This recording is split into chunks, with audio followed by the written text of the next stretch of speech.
Շնորհակալ եմ։ Շնորհակալություն, Զարուհի Բաթոյան։ Շնորհակալ եմ, հարգելի գործընկերներ, հարցս ուղղում եմ Հայաստանի Հանրապետության վարչապետին։ Պարոն վարչապետ, 3 լրատվականներից մեկը մի նյութ հրապարակեց, որը պատրաստել էին իրենց լրագրողի պատահաբար մեր աշխատանքային խմբում հայտնվելու արդյունքում։ Քաղաքացիական պայմանագիր կուսակցության աշխատանքային խումբն էին ուսումնասիրել, թե ինչպես ենք մենք աշխատում, մի խոսքով ընթացիկ աշխատանքներն էին լուսաբանել, մի գովազդային հոլովակ, իհարկե, մեր մասին, իհարկե իրանք այդպիսի նպատակ չունեին, բայց այստեղ նաև հրապարակել էին ձեր կոչը սեպտեմբերի 2023 թվականի սեպտեմբերին հրապարակված, որտեղ դուք կոչ եք անում մարդկանց մասնակցել Երևանի քաղաքապետի ընտրությունների քարոզարշավին, հանրահավաքին եւ վերջում հատուկ նշում եք անում վարչական ռեսուրսի կիրառումը բացառել։ Բայց այնուամենայնիվ որոշ դիտորդական խմբերի անդամներ կարծում են, որ չնայած ձեր հորդորին, որոշ տեղերում մեր կուսակցական գործընկերները կարող են ինքնագործունեությամբ զբաղվել եւ այդպիսի խնդիրներ առաջանալ եւ քանի որ այսօր մեկնարկել է վաղաշաբաթի ընտրությունների քարոզարշավը պաշտոնապես եւ մենք էլ այնտեղ տեխնացու ունենք եւ հավակնում ենք վաղաշաբաթ համայնքի բնակիչների քվեին արժանանալ, ուզում եմ ձեր դիրքորոշումը այս հարցի ուղղությամբ լսել։ Շնորհակալ եմ։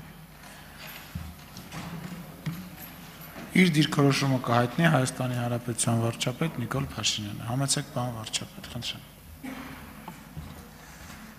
Շնորհակալ եմ Տիկին Բաթոյան հարցի համար։ Դուք մեր աշխատանքային քննարկումներին մասնակցում եք եւ թերևս առիթ ունեցած կլինեք լսելու իմ դիրքորոշումը եւ կարծիքը եւ համոզմունքը, որ ընտրություններում մենք վարչական ռեսուրս ուզելով թե չուզելով, այսինքն անուղղակի կամ օգտագործելու փորձ անենք, այդ ընտրություններում մենք պարտվելու ենք։ Եվ սա եղել է եւ կա իմ համոզմունքը։ Ընդհանրապես տարօրինակ է, որ մենք այս թեման կարող ենք քննարկել։ Մենք վարչական ռեսուրս կիրառելով ենք Հայաստանում հեղափոխություն արել։ Այսինքն ինչպես կարող է որևէ քաղաքական ուժ իր հաջողության պատմությունից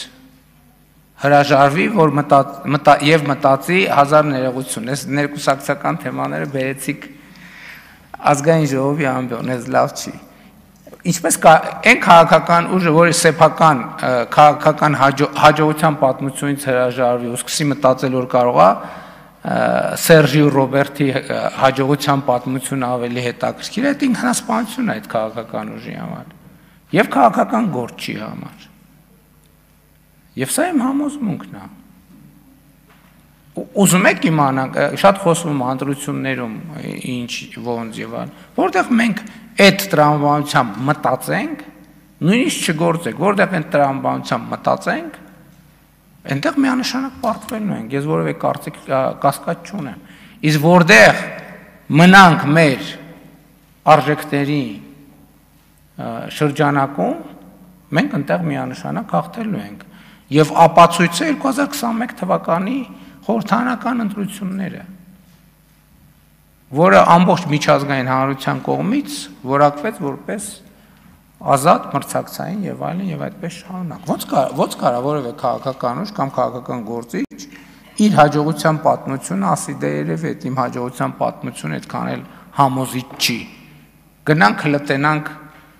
ինչ կա, կամ որ խոսում են մեզ անդադ բան են անում, մեղադրում են կամ կասկածում են քաղաքական տեխնոլոգիա կիրառելու մեջ։ Ես ուրիշ երկրորդն էլ ասեմ, այնտեղ որտեղ մենք քաղաքական տեխնոլոգիա փորձ անենք կիրառել, այնտեղ մենք պարտվելու ենք։ Որտեղ մեր քաղաքական տեխնոլոգիան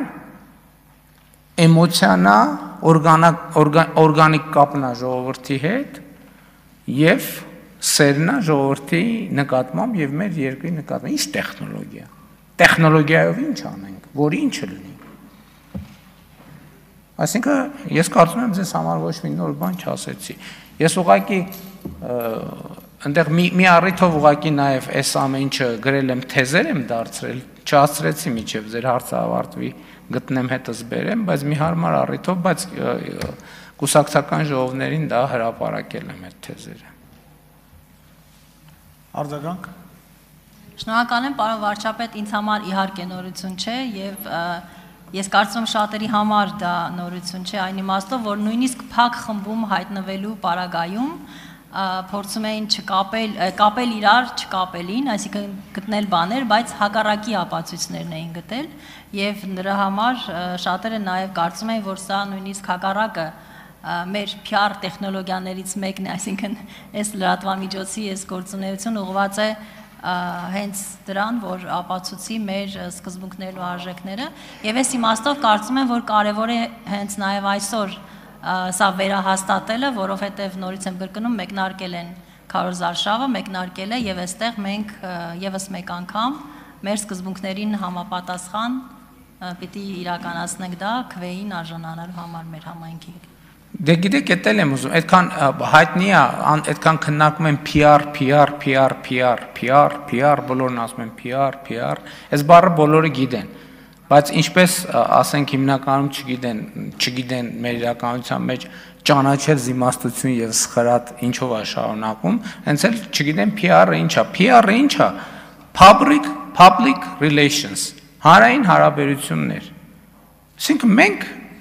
զբաղված ենք հանրային հարաբերություններ եւ այդ է քաղաքականությունը, հանրային հարաբերություններ, այսինքն հաղորդակցվել հանրության հետ եւ հանրության հետ հաղորդակցվելու նորանոր ձևեր գտնել կամ առիթներ գտնել կամ եւ այդպես շարունակ, այսինքն PR-ը հանրության հետ հաղորդակցությունն է եւ այդ հաղորդակցությունը եթե անկեղծ չի, բովանդակություն չկա տակը, ինչքան ուզում են տեխնոլոգիա դնեն, դա ոչ մի բան, դա չի փրկել 2018 թվականին ոմանց, չի օգնել 2021 թվականին, չի օգնել 2021 թվականից հետո մինչև հիմա եւ հետագայում էլ չի օգնելու, որովհետեւ առանց բովանդակության չի լինում քաղաքականություն։ Եվ մեր գանձերը ուր են բա այսօր։ Գանձարանում են, պարոն վարչապետ։ Ինչ։ Լավ, դետ եմ ասում, շնորհակալ եմ։ Մարինա Ղազարյան, համեցեք։ Շնորհակալ եմ, բարև ձեզ կառավարության հարգելի գործընկերներ, հարցս ուղղում եմ ԳԳՄՍ նախարար Տիկին Անդրեասյանին։ Տիկին Անդրեասյան, անցած հարց ու պատասխանի ժամանակ խոսել եմ Կապանի թիվ 10 դպրոցի շենքային պայմանների վերաբերյալ, անցերը 2 շաբաթ խնդրում եմ ձեզ, եթե կան լրացուցիչ հանգամանքներ պատասխանելու